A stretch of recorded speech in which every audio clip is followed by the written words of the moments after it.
Welcome to CVR Family. It's our new YouTube channel. Hi all, అందరు ఎలా ఉన్నారు? బాగున్నారా? మేము కూడా చాలా బాగున్నాము. వీడియో కొంచెం పెద్దది. ఒకవేళ మీకేమైనా వీడియో బోర్ అనిపిస్తే మాత్రము కొంచెం ఫార్వర్డ్లో పెట్టుకొని చూడండి. సో అప్పుడు వీడియో మీకు ఈజీగా అర్థమవుతుందనమాట.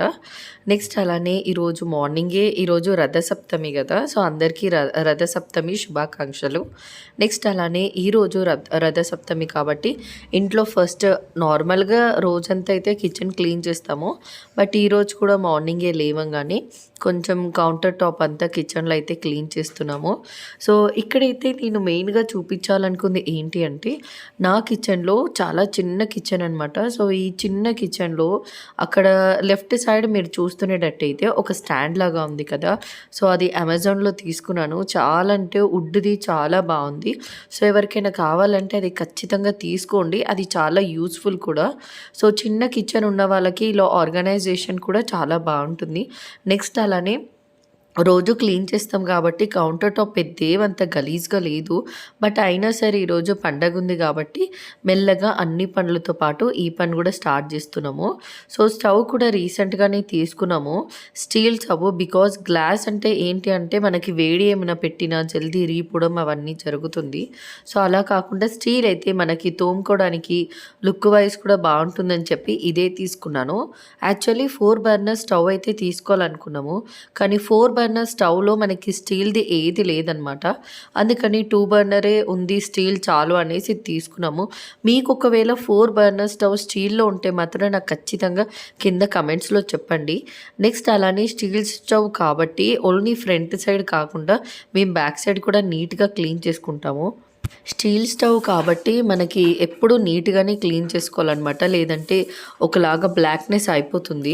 నెక్స్ట్ అలానే మనము మన ఇల్లు కాకపోయినా అది రెంటిల్లు అయినా ఎక్కడైనా ఉండనియండి, అది మన ఇల్లంతా నీట్గా మనం క్లీన్ చేసుకుంటేనే మనం ఉన్న రోజులు మన ఇల్లు. నెక్స్ట్ అలానే ఎక్కువసేపు లేడీస్ కిచెన్లోనే ఉంటాం కాబట్టి సో మనకి నచ్చే ప్లేస్ కూడా అదే కాబట్టి సో కిచెన్ని ఎంత నీట్గా ఉంచుకుంటే మన మనసు అంత ప్రశాంతంగా ఉంటుంది.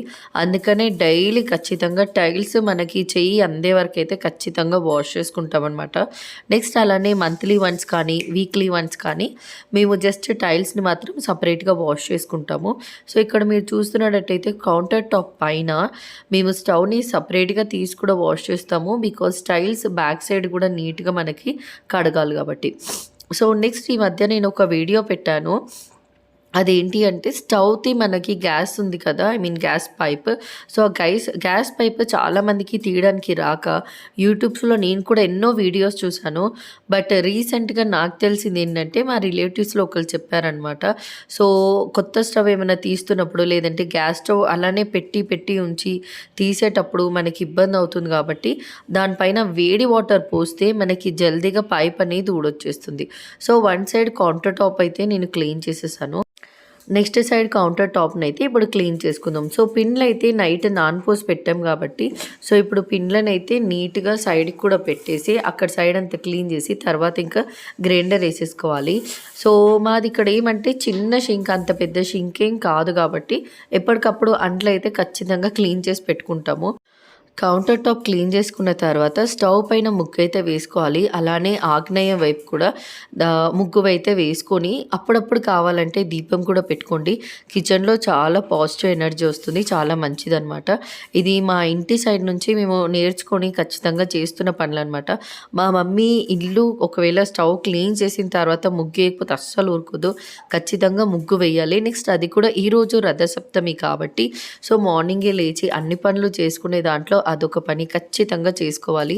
మెయిన్ ఈరోజు సూర్యుడిది బర్త్డే కాబట్టి సో అంటే సూర్యుడు పుట్టినరోజు, సూర్యోదయంది కాబట్టి నెక్స్ట్ అలానే ఈరోజు ఖచ్చితంగా పిల్లలతో కానీ మీరు కానీ ఆదిత్య హృదయం ఖచ్చితంగా చదవండి, చాలా మంచిదన్నమాట. 1 టైం 2 టైమే కాకుండా 9 టైం చదవండి, ఇంకా మంచిది. ఈరోజు మార్నింగ్ అయితే టిఫిన్ ఏం చేయాలో అర్థం గాక మొత్తానికైతే బొరుగులు ఉప్మా అయితే రెడీ అనుకొని చేస్తున్నామనమాట. సో, ఆనియన్స్ అయితే పిల్లల కోసం ఖచ్చితంగా వెయ్యాలి. సో, ఆనియన్స్ అయిపోతే వాళ్ళు తినరు. అందుకని ఈరోజు ఏ పండగొచ్చినా మా ఇంట్లో ఏదున్నా సరే ఆనియన్స్ ఖచ్చితంగా ఉండాలి. అందుకనే వాళ్ళకి సపరేట్ కొంచెం మాకు కూడా సపరేట్‌గా చేసుకున్నాము ఆనియన్ లేకుండా. బట్ మార్నింగ్ మేము బాత్ కూడా చేయకుండా అంటే ఇంకా పూజ ఇంట్లో కాలేదు. సో, పూజ కాకుండా ఇంకా చాలా పనులు పెండింగ్ ఉన్నాయి. జస్ట్ స్టవ్ క్లీన్ చేసి ఫస్ట్ టిఫిన్ చేసేసి మనకి ఏదైనా ఎప్పుడైనా లేవండి ఫస్ట్ 8:30, 9 కల్లా ఫుడ్ తినేస్తే చాలా మంచిది కాబట్టి. సో, మేము మార్నింగ్ లేవగానే ఎంత పండగల సీజన్ అయినా మేము మార్నింగ్ లేచి ఫస్ట్ టిఫిన్ చేసి దాని తర్వాత స్నానం చేసి దేవుడికి పూజ చేస్తాము. సో, మనం ఎంత దేవుడికి పూజ చేసినా మన హెల్త్ బాగాలేకపోతే ఎన్ని చేసినా వేస్టే అనమాట. సో, అందుకని నేనైతే పర్టికులర్గా గట్టిగా నమ్ముతాను. సో, ఫస్ట్ తినిన తర్వాతే ఏ పనైనా చేసుకుంటా అనమాట. నాకు ఏ పనులు లేట్ అయిపోయినా పర్లేదు కానీ ఫస్ట్ తిండేటే కడుపులో కరెక్ట్‌గా ఉండాలి. అప్పుడే మనకి ఎనర్జీ కూడా వస్తుంది. నెక్స్ట్ దేవుడు మనకి తిని చెయ్యాలి. అప్పుడే తినకుండా చెయ్యాలి. అప్పుడే నేను మీకు ఆశీర్వదిస్తా, నీకు వరాలు ఇస్తా అని ఏం చెప్పరు. సో, మన ఇష్టం వచ్చినట్టుగా మనం చెయ్యొచ్చనమాట. అవన్నీ మనం పెట్టుకున్న నమ్మకాలు అంతే తప్ప ఏమీ లేదు. సో, ఇది జస్ట్ నా ఫిలాసఫీ అంతే. సో, మీకెలా అనిపిస్తే మీరు అలా చేయొచ్చు. బట్ నేను చెప్పిన విధంగా ఎర్లీ మార్నింగ్ కూడా లేచి చేసుకోవచ్చు అనొచ్చు. బట్ నాకు ఇద్దరు పిల్లలు ఉన్నారు కాబట్టి అంత ఎర్లీగా లేచి మళ్ళీ నైట్ కూడా పిల్లలకి పాలిచ్చుకుంటూ వాష్‌రూమ్ తీసుకెళ్ళకుంటే కష్టం కాబట్టి నా పద్ధతిలో నేను చేస్తున్నాను అనమాట. సో, మార్నింగ్ అయితే లేచి స్టవ్ అంతా క్లీన్ చేసుకొని ఇంటి ముందు ముగ్గేసేసాను, ఇల్లు చిమ్ముకున్నాను. తర్వాత వచ్చి ఇంకా టిఫిన్ చేసేసుకుంటున్నాను. సో, ఇదైతే నా రెగ్యులర్ రొటీన్ అనమాట. సో, టిఫిన్ చేసిన తర్వాత ఇంకా స్నానం చేసి మంచిగా దేవునికి దండం పెట్టుకుంటాను. సో, ఇప్పుడైతే బొరుగులు ఉప్మా చేస్తున్నా కదా! సో, అందులో మీకు నచ్చిన వెజిటేబుల్స్ కూడా వేసుకోవచ్చు. ఇలా టొమాటోను అవసరం లేదనమాట. సో, క్యారెట్స్, ఆలు సంథింగ్ ఇలా మీకు నచ్చిన వెజిటేబుల్స్ ఇంట్లో అవైలబుల్ ఉన్న వెజిటేబుల్స్ అన్ని వేస్ట్ చేస్తే కూడా చాలా టేస్టీగా వస్తుంది. బట్ నేను రెగ్యులర్‌గా చేసేదానికంటే ఈరోజు కొంచెం బొరుగులు ఉప్మా డిఫరెంట్‌గా చేశాను అనమాట. సో, ఇక్కడ ఆనియన్స్, పచ్చిమిర్చి, అల్లము, నెక్స్ట్ అలానే కొంచెం పోపు గింజలు, టొమాటో ఇవన్నీ వేసిన తర్వాత మంచిగా మిక్స్ చేసేసి పసుపు, ఉప్పు కూడా వేసేసి దాన్ని ఒక 5-10 మినిట్స్ బాగా మగ్గించాలన్నమాట. సో, మనకి టొమాటోస్ ఫుల్ స్మాష్ అయిపోవాలి. సో, ఇక్కడ ప్రాపర్‌గా స్మాష్ అవ్వలేదు కాబట్టి మళ్ళీ మూత పెట్టి ఒక 5 మినిట్స్ ఉడికించి పెట్టుకుంటున్నాను అనమాట. నెక్స్ట్ అలానే నేను ఇప్పుడు చెప్పాను కదా!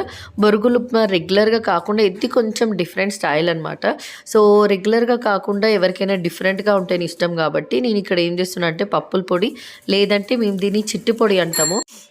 సో, ఇలా చిట్టి పొడి కానీ, పప్పుల పొడి కానీ ఏదైనా ఇందులో యాడ్ చేసుకోవచ్చు.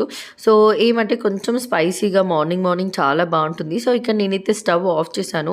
స్టవ్ ఆఫ్ చేసి ఈ పప్పుల పొడి కలిపానమాట. బికాజ్ ఇందులో నేనిప్పుడు బొరుగుల్ని యాడ్ చేసుకోవాలి కాబట్టి. సో, ఎవరైనా ఇద్దరు మనుషులుంటే బొరుగుల్ని స్టవ్ మీద ఆన్ చేసుకొనే మీరు చేయొచ్చు. బట్ ఇక్కడ 1 పర్సనే చేస్తున్నప్పుడు మాత్రము ఖచ్చితంగా స్టవ్‌ని ఆఫ్ చేసి బొరుగులు సెపరేట్‌గా వేస్తా ఉంటాం గదా! కింద మనకు అడుగున మాడిపోతా ఉంటది. అందుకని సెపరేట్‌గా నేను ఆఫ్ చేసేసి ఫస్ట్ వాటర్‌లో అయితే బొరుగులని వేసేసి వాటిని కొంచెం మెత్తగయ్యేంత వరకు ఉంచి వాటర్ అని పోయిన తర్వాత నెక్స్ట్ మనం ఇందాకేసుకున్న పోపు మసాలాలో నేనిప్పుడు బొరుగులనైతే యాడ్ చేస్తున్నాను. నెక్స్ట్ బొరుగులు మనకి చాలా డిఫరెంట్ ఉంటాయన్నమాట. సో, ఒకటేమో సాల్టెడ్ ఉంటుంది. ఇంకోటేమో అన్‌సాల్టెడ్ ఉంటుంది. మ్యాక్స్ టు మ్యాక్స్ మీరేమైనా బొరుగులు తెప్పించుకోవాలనుకుంటే తెలంగాణ కంటే రాయలసీమలో చాలా బాగా దొరుకుతాయి. రాయలసీమలో ఒక బస్తా తెప్పించుకోండి. ఈజీగా వీక్లీ వన్స్ మంచిగా తినేయొచ్చనమాట. హెల్త్‌కి కూడా మంచిది. అందరూ గ్యాస్ అంటారు గానీ హెల్త్‌కి కూడా మంచిది. అన్ని రకాలు తింటేనే కదా మన హెల్త్ కూడా ప్రాపర్‌గా ఉంటుంది. సో, కొన్ని గ్యాస్ అంటారు, కొన్ని తింటే షుగర్ వస్తుంది అది. సో, అన్నీ మనకి బాడీలో పోషకాలు ఉంటేనే మనకు అన్నీ బ్యాలెన్స్డ్‌గా ఉంటుంది. అంతేకాకుండా ఇవే ఫుడ్ తినాలి, అవే ఫుడ్లు తినాలని ఏమి లేదు. ఏదైనా తినండి కానీ లిమిట్‌గా బ్యాలెన్సింగ్‌గా తింటే మన బాడీ కూడా ప్రాపర్‌గా ఉంటుంది. లేదు నాకు ఇదే ఇష్టం అని చెప్పి కొంచెం ఎక్కువ ఏమైనా తింటే కూడా మనకది డిఫరెంట్‌గా ఎఫెక్ట్ చూపిస్తుందనమాట. సో, ఇక్కడ బొరుగులైతే మొత్తం వేసేసిన తర్వాత ఇప్పుడు దీన్ని ఇంకా స్టవ్ మీద పెడుతున్నా అనమాట. స్టవ్ మీద పెట్టి సిమ్‌లో కానీ నేను ఇక్కడ మీడియం ఫ్లేమ్‌లో పెట్టుకొని ఇలా కలుపుతూనే ఉండాలి. మనకి బొరుగులనేవి కొంచెము ఏమంటారు వేడెక్కేంత వరకు బాగా కలపాలనమాట. సో, బాగా కలిపిన తర్వాతనే మనకి ఇది వేడెక్కుతుంది. లేదంటే కింద మాత్రం వేడిగా ఉండి కింద మాడిపోతుందనమాట. అడుగున మనకి పోపు మాత్రము. అందుకని నీట్‌గా మొత్తము పోపంతా కలిసేలాగా మనకి బొరుగుల్లో నీట్‌గా కలుపుకోవాలి. మన ఆంధ్ర సైడ్ అయితే బొరుగులు ఉప్మా ఎక్కువ తినరు. బికాజ్ ఇక్కడంత సైడ్ లేదు. యాక్చువల్లీ నాకు కూడా పెళ్ళైన తర్వాతనే బొరుగులు ఉప్మా ఉంటదని తెలిసింది. నేను ఇక్కడ తెలంగాణ అమ్మాయి అనమాట. సో నాకు అసలు బొరుగులు ఉప్మా అనేది అసలు నా లైఫ్లో ఒకసారి కూడా వినలేదు. సో మ్యారేజ్ అయిన తర్వాత మా అత్తగారు ఒకసారి చేసి పెట్టారు. సో ఇష్టంగా అక్కడ వెళ్ళి తిన్నాను. దాని తర్వాత నుంచి అదే అనిపించింది. సో మన సైడ్ ఏమో అది గ్యాస్ అంటారు. మనం ఏం చేస్తామంటే పోపు వేసుకోకుండా జస్ట్ అది బొరుగుల మిక్చర్ అంటాం కదా, సో అది చేసుకుంటాము. వాళ్ళేమంటే డైరెక్ట్ రైస్‌లో అసలు నేను చూసి షాక్. బొరుగులు ఉప్మా అంటే ఇదేనా? అచ్చం రైస్‌లానే ఉందనుకున్నాను. సో అది నా బొరుగులు ఉప్మా స్టోరీ అనమాట. నెక్స్ట్ అలానే ఇప్పుడు మంచిగా తినేసి 11:30 అయినట్టుంది ఈరోజు. సో 11:30కి సంథింగ్ అలా నేను ఇంకా చెట్లకైతే నీళ్ళు పోయాలి. బికాజ్ ఎండాకాలం ఆల్రెడీ ఫిబ్రవరి కానీ ఎండాకాలం వచ్చేసినట్టే అనిపిస్తుంది. అంత హెవీగా ఎండలు ఉన్నాయి. 30 డిగ్రీస్ 32 డిగ్రీస్ మరీ దారుణం ఇక్కడైతే. సో చెట్లకైతే వాటర్ పోసుకుందామని వస్తే అన్ని పిచ్చి మొక్కలు వచ్చేసాయన్నమాట. సో చేత్తో అంత గలీజ్ అయిపోతుంది కాబట్టి సో మనము వెజిటేబుల్ బాస్కెట్ ఉంటుంది కదా, ఆ వెజిటేబుల్ కవర్ దాంతోనే కొంచెం వాటర్ చేయి మీద పడితే కూడా దానికే అంటేస్తుంది అని చెప్పేసి నెక్స్ట్ అది వాష్ చేస్తాను. రెగ్యులర్గా ఈ గార్డెనింగ్ కోసమే ఉంచలే అనమాట. సో యాక్చువల్లీ వెజిటేబుల్ ఇప్పుడే ఒకటి కాది అయిపోయిందని చెప్పేసి దాన్ని తీసుకొని బయట వస్తే చెట్లలో ఇవన్నీ వేస్ట్గా కనిపించింది. తీరా చూస్తే నా చేత్తోనే చేయాల్సి వచ్చింది. బికాజ్ ఆ వెజిటేబుల్ది బాస్కెట్తో తీసినా సరే అంత సరిగ్గా పోలేదు. సో కొంచెం నా హ్యాండ్తో నెక్స్ట్ దాంతో కూడా కొంచెం వాష్ చేస్తున్నాను అనమాట.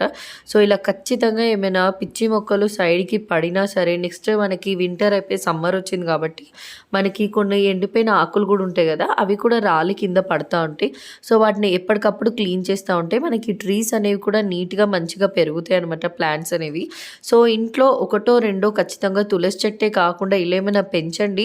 సో రెగ్యులర్గా ఏంటి అంటే మనం జస్ట్ దేవుడి కోసమే తులసి చెట్టు పెంచుతాము. సో తులసి చెట్టుతో పాటు ఇలా మందార చెట్టు లేకపోతే ఇంకా మల్లి చెట్టు లేదంటే మనం ఫుడ్ తినేవి మెంతుల చెట్టు కానీ ధనియాల చెట్టు కానీ ఇదేమైనా పెంచితే మనకి యూజ్ అవుతుంది. నెక్స్ట్ అలానే మన పిల్లలకి కూడా ఓ మై గాడ్ ఇలా మంచిగా ప్లాంటింగ్ చేస్తే మన ఇల్లు కూడా మంచి ఫ్రెష్గా వాసన వస్తుంది. నెక్స్ట్ ప్లాంటింగ్ ఎలా చేయాలి, గార్డెనింగ్ ఎలా చేయాలని కిడ్స్ కూడా నేర్పిస్తే వాళ్ళకి ఇంట్రెస్ట్గా ఉంటుందన్నమాట. సో మేమైతే ఈ మధ్య రీసెంట్గా ఇదైతే యాడ్ చేసుకున్నాను నా లిస్టులో అనమాట. ఖచ్చితంగా చెట్లకి నీళ్ళు పోయాలి. ఏదైనా ఒక 2-3 చెట్లనైనా పెంచాలి. సో నాతో పాటు నా పిల్లలకి కూడా నేర్పించాలన్నమాట. మనం ఎంత హెల్తీగా ఉంటామో అలానే మన చెట్లను కూడా అంతే హెల్తీగా పెంచాలనేది వాళ్ళకి నేర్పిస్తున్నాను. సో నెక్స్ట్ అలానే ఇంకా స్నానం చేసేసి సో ఇప్పటికే 12 నాకు తెలిసి 11:50కి ఏమో సో 12 లోపే దేవుడికి నైవేద్యం పెట్టేయాలని చెప్పేసి ఇలా బెల్ల పొంగల్ అయితే రెడీ చేసేసి ఇంకా ఆకుని తెచ్చామన్నమాట. మనకి చిక్కుడాకుని దొరుకుతుంది కదా, సో ఆ చిక్కుడాకుని అయితే తెచ్చేసి మంచిగా దాని లోపల దేవునికి ప్రసాదం పెట్టి ఇంకా బెల్లె పొంగల్ అయితే రెడీ. నెక్స్ట్ ఈరోజు ఖచ్చితంగా నెక్స్ట్ చేసుకుంటేది ఏంటంటే చిక్కుడుకాయ కూర అనమాట. మంచి చిక్కుడు అంటారు. నెక్స్ట్ అలానే ఇది సమ్మర్ సీజన్ వచ్చేసింది కాబట్టి మనందరి హెల్త్ కోసం మంచిదని పచ్చిపులుసు రెడీ చేసుకున్నాము. సో పచ్చిపులుసు తినడం వల్ల మన ఒంట్లో హీట్ని అయితే బాగా తగ్గిస్తుంది. నెక్స్ట్ ఈ కర్రీ ఏంటి అంటే మంచి చిక్కుడు టొమాటో కర్రీ. సో టొమాటో మా మమ్మీ హెల్త్ పరంగా తినకూడదు కాబట్టి మా మమ్మీ వంకాయ చేసుకున్నారనమాట. కొంచెం ఆయిల్ ఎక్కువైంది. సో రెగ్యులర్గా తింటుండదు, ఈరోజు కొంచెం ఎక్కువ పడిపోయింది. నెక్స్ట్ ఇంకా రోటి పచ్చడి అనమాట. బీరకాయ రోటి చట్నీ చాలా అంటే చాలా టేస్టీగా ఉంటుంది. నెక్స్ట్ ఎప్పుడైనా నేను కుదిరితే వీలైతే చూపిస్తాను. నెక్స్ట్ మనకి అందరం తినేది ఇంకా పెరుగు అన్నం. సో ఈరోజు ఆఫ్టర్నూన్ వరకు నా వ్లాగ్ని అయితే మీ అందరికీ చూపించాను కదా ఏం చేశానని. సో నెక్స్ట్ వ్లాగ్లో మళ్ళీ కలుద్దాం. టాటా బాయ్. ఒకవేళ నా వీడియో మీ అందరికీ నచ్చినట్టయితే లైక్, షేర్, సబ్స్క్రైబ్. మన వీడియోస్ అయితే చూస్తున్నారు కానీ ఇంకా సబ్స్క్రైబ్ అయితే ఎవరు చేసుకోవట్లేదు. ప్లీజ్ సబ్స్క్రైబ్ చేసుకోండి.